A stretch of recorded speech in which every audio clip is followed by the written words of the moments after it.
As a military analyst examining the current situation on October 25, in the ongoing conflict between Ukraine and Russia, several key developments across different fronts stand out. Kharkiv direction. The stability in the Kharkiv direction is notable. Ukrainian forces have consistently thwarted enemy attempts to gain ground, with 9 assaults specifically targeted around Volchansk and Tykhaya being effectively repelled. This showcases the robustness of Ukrainian defense strategies in the region. The successful defense at the forward base in Lipets highlights the Ukrainian military's capability to not only defend but strategically enhance their positions.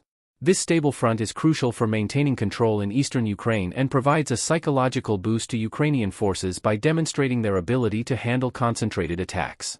Kupyansk direction. The situation here is dynamic and increasingly complex.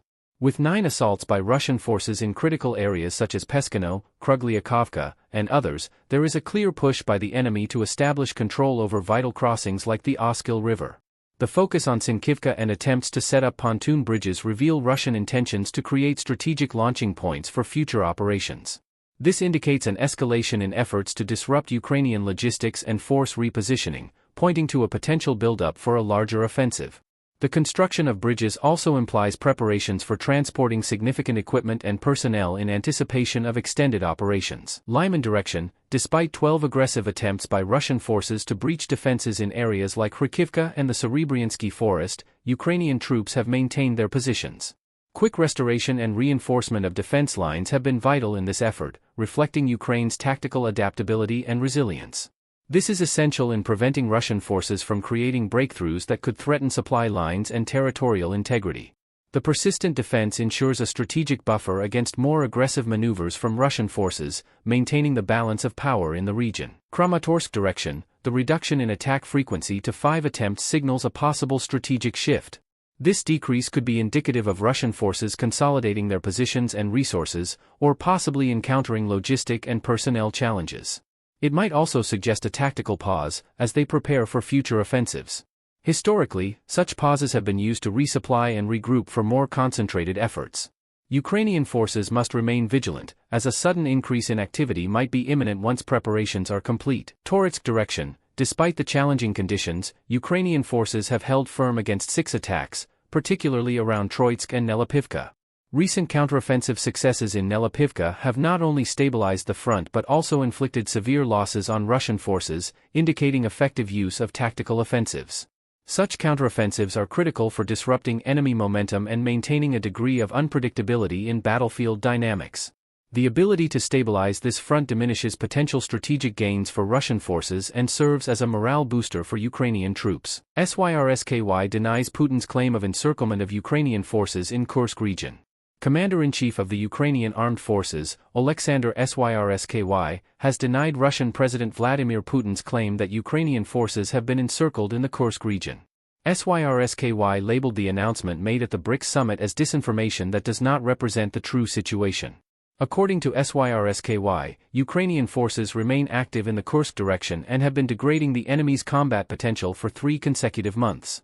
He noted that despite facing intense pressure, Russian forces are suffering significant losses in personnel and military equipment. North Korea to send more troops to Russia, Bloomberg reports. South Korean intelligence indicates that North Korea plans to send around 10,000 additional troops to Russia, including 1,500 elite soldiers already training in the Far East. The initial group arrived in Vladivostok in mid-October following historic Russian-North Korean naval engagement. Significant arms shipments from North Korea to Russia have also been reported, with 8 million artillery shells sent since August. Hwasong-11 rockets and Bulsi for anti-tank weapons have been spotted in Ukraine. South Korea shared this intelligence with allies and plans further discussions with NATO. The North Korean troops will join the Ukrainian front lines, equipped by Russia. Despite these developments, President Vladimir Putin termed military cooperation with North Korea as an internal matter. U.S. confirmation suggests some North Korean troops are in Russia, with deployments reportedly in the Kursk region. This new military collaboration, following a June agreement between Putin and Kim Jong-un, marks a potential escalation and could draw a response from South Korea.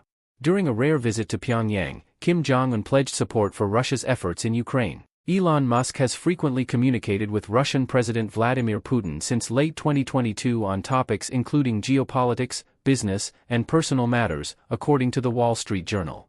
One conversation reportedly involved Putin asking Musk not to activate Starlink internet over Taiwan, respecting China's interests. Starlink does not have permission to operate in Taiwan. While there are no reported security breaches from Musk's interactions with Putin, some U.S. officials have expressed concern due to the federal government's reliance on Musk's technologies. Musk, who has refuted claims of being pro-Russia, came under fire last year for not enabling Starlink for a Ukrainian operation in Crimea, asserting it is not for military use. The Kremlin stated Musk's only contact with Putin was by phone, discussing space and future technologies. Musk, involved in Donald Trump's presidential campaign, has been praised by the campaign as a once-in-a-generation industry leader. The campaign stresses Trump's plan to use peace through strength to counter Russian aggression and end the Ukraine war.